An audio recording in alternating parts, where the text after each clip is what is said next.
Hey, and welcome to Matt and Jess TV. I am Matt Rose here with Jessica Bun Bun, and this is our review of From Season 3, Episode 3, What Just Happened with Tabitha. Oh no, she is back.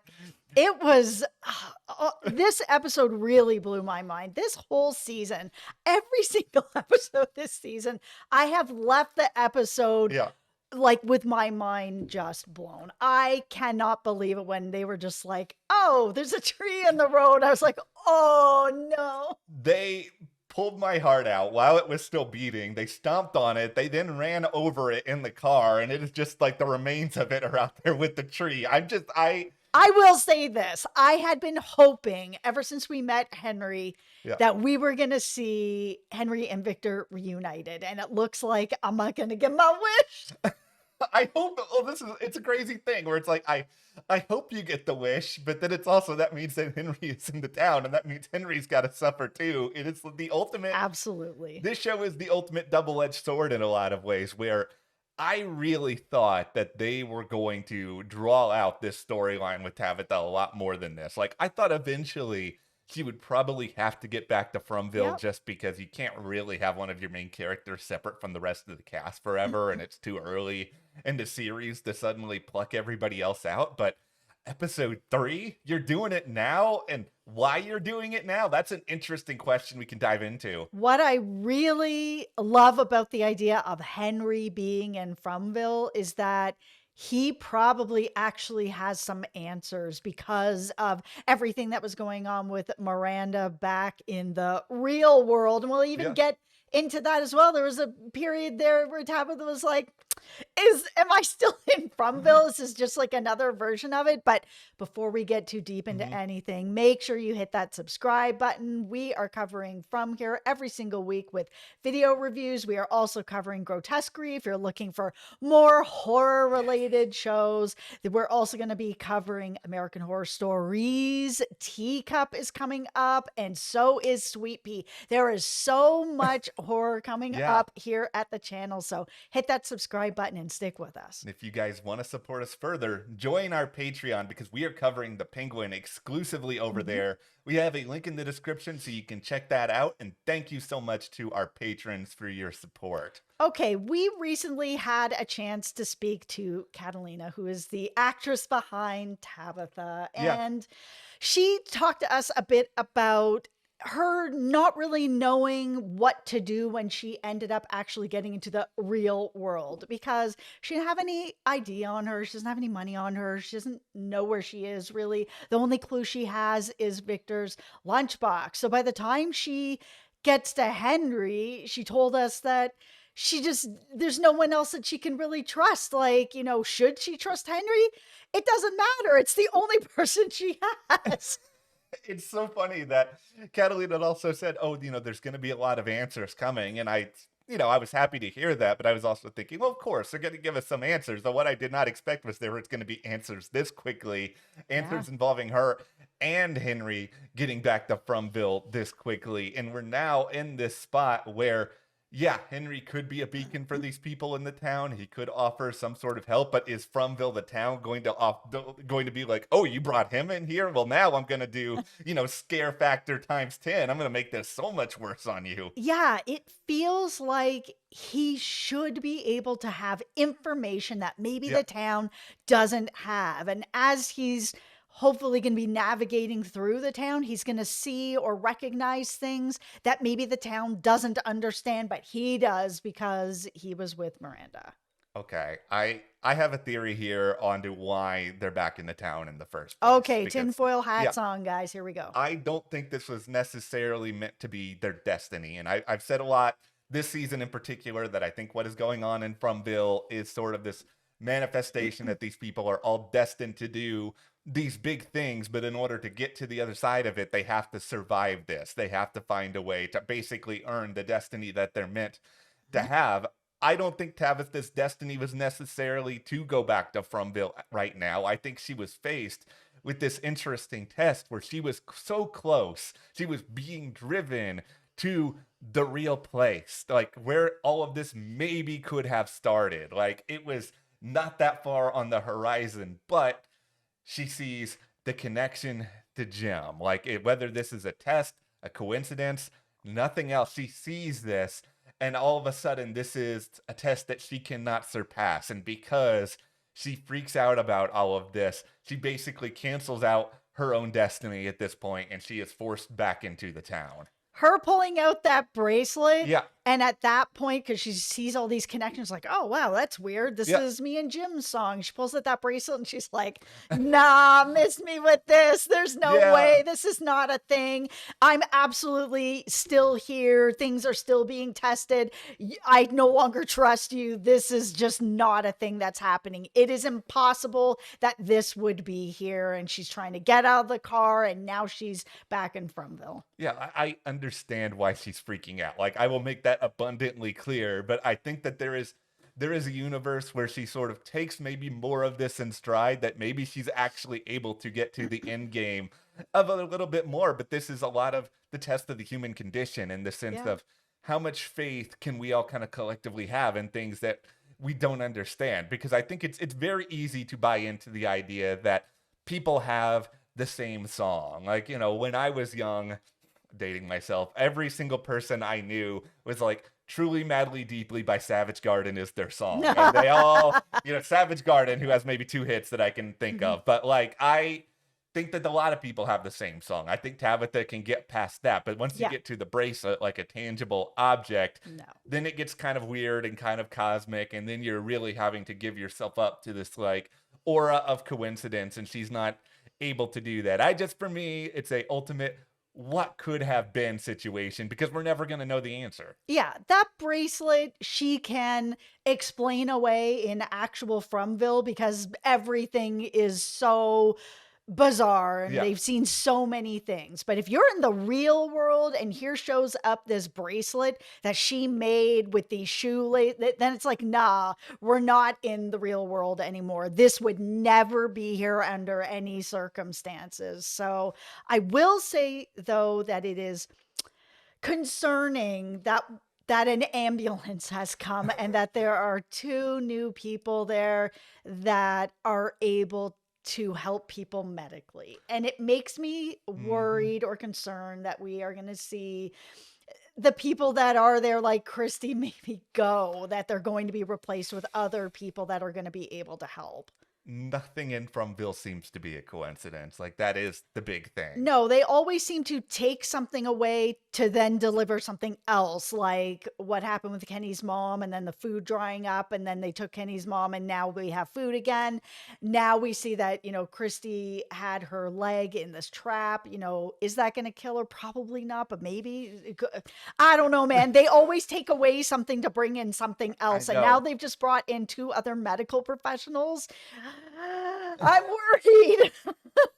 I worry too. What else are they going to do to Kenny? Like, stop. It was really funny while I was watching this. Well, maybe funny is not the right word, but it was very interesting while I was watching this, because at first I was thinking, oh, they're going to have 2 new medical professionals. This is great. It's been a little while since we've had some people in Fromville that turned up. Last Major Time with the bus. But then I sat back, I was like, yeah, this does mean something perhaps a little bit sinister is coming. And theoretically, sure, more people can help Fatima in this time of great need for her. But yeah, I think Fromville, there's always a price to pay for everything. And while I don't necessarily think the trap alone is going to take out Christy, there's always the fear of, is this an infection? Is this going to be something nobody can really explain? Because a lot of these medical problems always veer off into some weird, unexplained direction on this show. Yeah, so let's talk about Fatima and what's going on with her and the rotten food. Tilly sees that and it's like, listen, I used to lick the inside of eggs. Like, pregnancy is a funny thing and things happen, and let's do your cards to see what's going on. And nothing really sort of comes out with these cards, because this crow like flies through the window and smashes in the wall and dies, which is seeming like a worse sign than anything the cards are going to say anyways. Are we all still thinking maybe evil baby? I don't know. I don't think so. I really am feeling I could be very let down and I could be just crying in the next video, but I really feel like, once again, it's this idea of destiny where I think Fatima is going to be influenced to believe that her baby is going to be an evil baby. But I don't think this necessarily has to be the case. I think this is Fromville just messing with her head and once again manifesting the worst fears that everyone has. This is what Fromville has a degree in this at this point. They know what people are insecure about, what haunts them. And Tabitha, more than anything else right now, she's pregnant. What is she going to be the most afraid about? That something terrible is going to happen with her baby. And so Yeah. when Tilly is there to potentially give her hope in the form of some sort of reading, in comes the crow, which I will say, this makes me sad because I am a defender of two very bizarre things that everybody else hates. Mm-hmm. I'm a defender of clowns. I like clowns. I don't Mm-hmm. think all clowns are bad. Mm-hmm. I am a defender of crows. I like crows. I used to have this crow that was meant to be a Thanksgiving decoration that I would just leave out in all these other holidays. I'd be like, oh, look, it's the Christmas crow. It's the birthday crow. It could be for everything. I don't think a crow has to be bad. I've had a different experience with crows. This is a very quick story time, but I remember I was working in my office in Vancouver, and outside the window for 3 hours. 3 hours. I don't know what was going on, but the entire tree outside of there was covered in like hundreds of crows that were screaming and screaming and screaming. I remember even being in the bathroom trying to like run the fan and trying to work to try to drown it out. Headphones, nothing worked. They were so loud. Bruh, no, with those crows.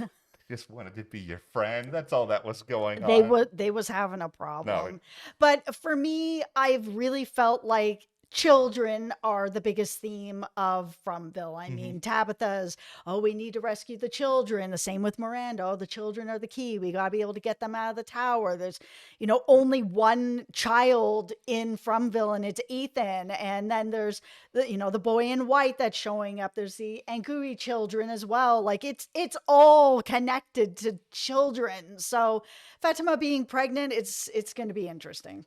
well, since we're on the subject of children, let's go back to Thomas here, who we talked about at the end of episode 2 as Yeah. this huge dramatic moment. I appreciate the idea that Jim is being skeptical, but even Yeah. through this episode, like we still don't have that much of an idea as to, is this Thomas real? If the Thomas is real, where is this Thomas? Is this just another manifestation of Fromville's special powers, where this is the thing that, Jim feels the most guilty about? That's all it is for me. It's all Jim's guilt manifested in this phone call. He feels guilt over what happened with Thomas. He's feeling guilt over how he's treating his children now. He's very angry with them. He's very short with them. He left them to go try find Tabitha. Julie's told him off to be like, hey, I can't be, the guardian of Ethan. Like, you're the parent. Like, act like the parent. And he's just having so much guilt over it. It's just manifesting into this phone call that's really just,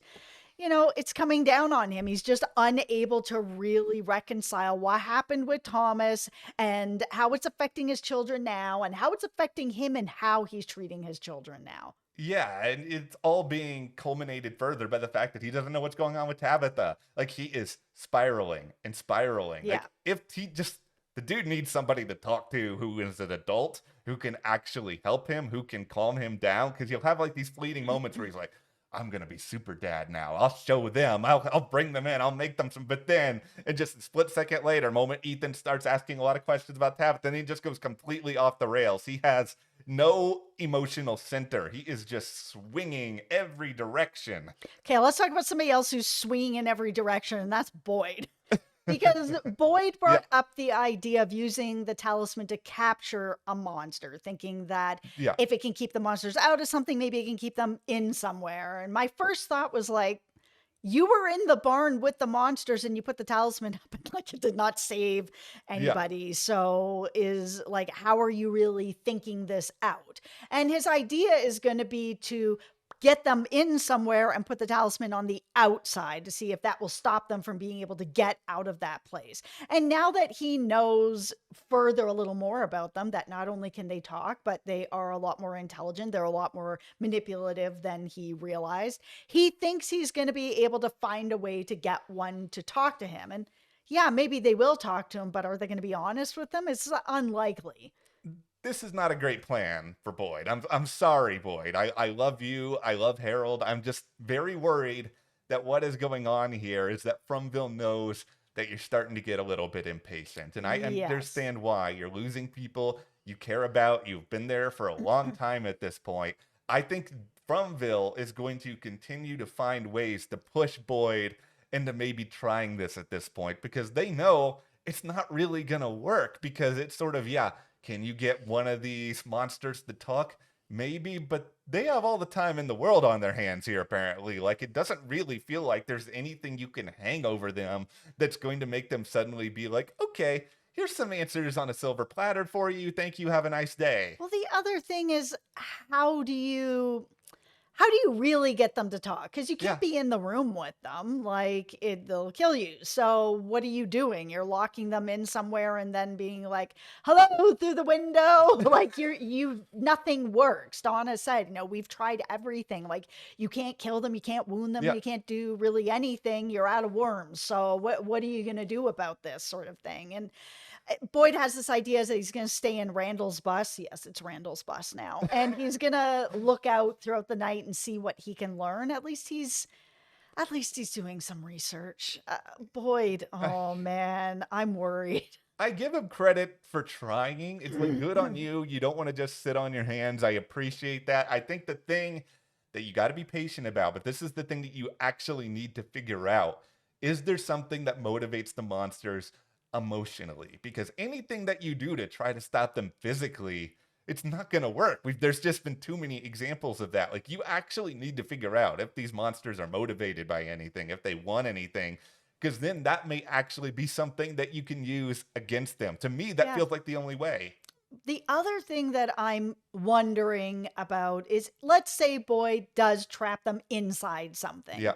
We know roughly that when the sun comes up, they go back into the caves and then they're just monster like. What happens if they don't make it back to the caves and they Yeah. are in a house or trapped in the bus or wherever they're going to trap this thing? Like, what happens to them when the sun comes up? Is this like Dracula? Like, are they going to melt? Like, what's going to happen? Well, that's the thing.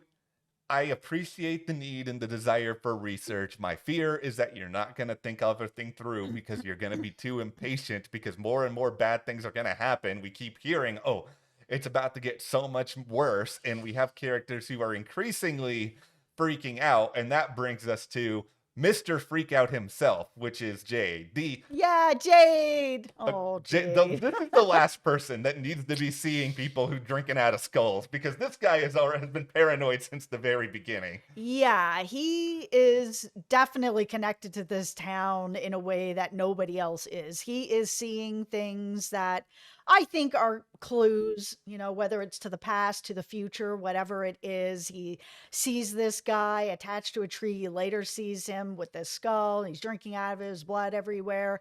He saw these rocks that were covered in red, and he is having these visions. He's unable to really put them together at this point. It feels like Jade needs Tabitha back. And with her back, I mean, I think this can help him a lot because it feels like he's gone further and further sort of into this madness since she's left. She's the only other person there that has been having visions, that saw the tunnels, that have Yeah. been seeing the children, that have been hearing sort of these voices and things that are going on, and is the only other person that's really been not driven to madness, but could be. I mean, with the things that are happening, they really have a bond that way that Jade just doesn't have right now. He has no outlet. So hopefully with Tabitha back, he'll be able to talk to her about that stuff. If they can get out of this situation, listen, I know that there's these statues that are up and it's like, yeah, they're creepy or whatever, but they're there for a reason. So are they there as the new talisman? And now you pulled a pole out of there and it has collapsed? What is happening now while you guys are out there for the night? Just come back. That's all I have to say to you guys. Just don't stay there. Don't, whatever you do, you have already probably bitten off more than you can chew at this point. There's a couple people out there that's like, oh, here's Roger. I'm like, Yeah. who's Roger? Roger gonna die. Like, there's gonna be something that's happening out there. There's a reason Roger came. Yeah, I mean, Red shirt Roger. Jade's too important right now. Kenny, we've already gone through too much with Kenny. It could be Christy. Like I said, they brought in 2 new medical professionals. Is it possible that Christy just goes? I will say when it comes to Jade, there's one thing that you said a minute ago that I think is pretty interesting, and it's this idea of looking back to the past. I kind of feel like what he is seeing are memories of past people who have lived in this community and maybe some flashbacks as to their society. And maybe this will kind of eventually lead into flashbacks that show their attempts to get out of the community, and that maybe he can find some sort of clues in there. But maybe it's like you said, he needs somebody like Tabitha to make sense of the madness, because I think a lot of other people are just going to be like, okay, yeah, sure, Jade, that's all good. Do you want a cup of tea? Like, do you want, they're just going to try to get Jade to shut up because they're also tired of him after such a long period of time. Yeah, he needs somebody that he can talk it out with so that they can make some sort of sense of it, because he has seen people like Christopher from the past. So I feel like the people that he is seeing are people from the past. But let's get into what's in the suitcase, Victor. What do you have in there, and why are you bringing it to Sarah? What do you think is in the case? I'm terrified, if I'm being totally honest. I'm worried that it's like a set of bones or something really, really dark and ominous. I was worried that as well. I was worried if like maybe it's things from his mom or things from his sister or something pretty dark. I mean, I think he brought it to Sarah because Sarah's able to handle a lot. Yeah. I mean, she's done a lot. She's, on a redemption arc right now. And I think that of all the people that are there, she is someone who does really want to turn things around and does really want to help. And, she has in the past had an important relationship with Victor. I feel like on some level, what Tabitha went through with Victor at the end of last season, it's probably opened him up a little bit more to realize that I need to start, and this is not just because we're talking about a suitcase here, I need to start unpacking some of the stuff in my past. I need to start kind of figuring out everything that I've been through and face some things that Victor does not want to face. Like, this is a character that is extremely repressed. Like, this is someone who has tried to deny and hide every part of what he has gone through. I think it is sort of like he said, he is in a spot now where he may realize that he can't do that anymore. And because Sarah has gone through a lot, I think he sees something maybe in Sarah at this point that other people aren't seeing, which is she's somebody who does willingly want to help. Yes, she did all of those really terrible things, but she did that thinking that that was going to be an answer, that was something that was meant to happen. And so I think he's kind of viewing it in that lens. Yeah, she is somebody who heard voices, had the writing under her skin, somebody who has a connection to this town as well. And Victor is a character who for a long time has just been like, we need to just not talk about this because when you talk about it, things get bad. So let's just, we don't talk about it. We don't look at the photos, or we don't look at the drawings. We don't do anything. And that'll make everything okay.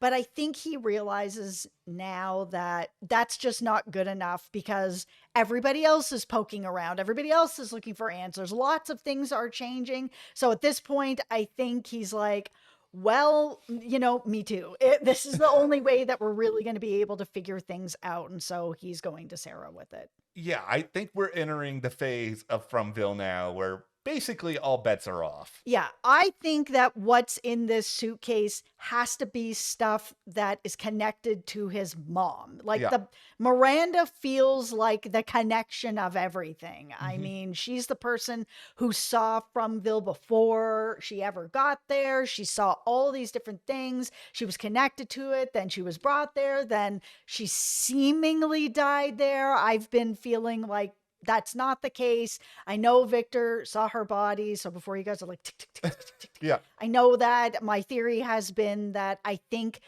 I think that Fromville leaves bodies behind to stop people from searching for them. So I think Miranda just has a lot of answers even before she got there, and that suitcase is filled with stuff from her. So if he opens that up, he might be able to get some answers. Henry's going to roll in and be like, yeah, this. Yeah. I feel like Henry and Victor together with that suitcase are going to be able to have some answers. What's in the suitcase?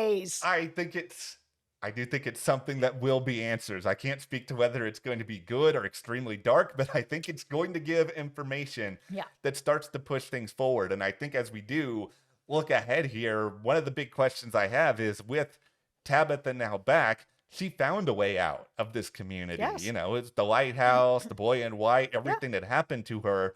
You know, is it going to be a combination of that, what's in the suitcase, and Henry? Are they all just going to have some sort of pilgrimage over to the lighthouse now, where it's like, okay, this is the way, to quote the Mandalorian, but then once you get there, it's not going to be the way, and then everybody's just going to be miserable again. I'm very fearful that that's what's going to happen. I will be shocked if she does not bring everyone to the lighthouse and be like, this is what happened. Yep. Henry's right here, so he can kind of corroborate my story a little bit, because I showed up at his house with the lunchbox. This is everything that happened. I don't know how they don't all just end up going to the lighthouse at this point. Well, yeah, I mean, I think Tabitha may not have wanted it at this point, but I think she did want to get back to her family, because like, she wants her family together. Like, that's the real end goal. And so once she has that, it seems like, yeah, the first thing you're going to do is, let's all just try to get out of here so that we don't have to endure this. The only other thing that I can think of is that she may feel like that wasn't the way, because she just ended up back here anyways, that even though she may have gotten out, that bracelet just makes her feel like, okay, I got out of the smaller Fromville, you know, and now I'm, you know, in hard mode in, you know, the city of Fromville. There is no escape. It's just different levels of Fromville. I just hope that people take away from these first few episodes that everything is happening here for a reason, and this is not just the show spinning its wheels. Oh, you know, Tabitha's back in Fromville. Did any of that stuff matter? I think it really did. Yes. I think there are things that are going to be takeaways and answers that are going to be coming in the next couple of episodes. I'm not saying everybody's getting out of Fromville this season. They better not. We need season 4 and 5 and 6. Well, this is the thing. I'm rooting for all of them to eventually leave, but I love watching the show, so I don't want them to leave too fast. And that's a really dark and sad thing to say, but it's true. But that's where we are, though, coming out from season 3, episode 3. It's a really, really good season. A lot of interesting stuff going on. So, of course, all theories are welcome here. Share your thoughts and theories as to what's going on with Tabitha in the comments. And hit that subscribe button, because so much great horror themed programming is coming in between. You know, American Horror Stories. We're doing Grotesquerie right now. Sweet Pea is coming very soon. Teacup is coming to Peacock. And if you guys want to support us further, join our Patreon. Link is in the description below. We are covering The Penguin exclusively there. Thank you guys so much. We'll see you here next time.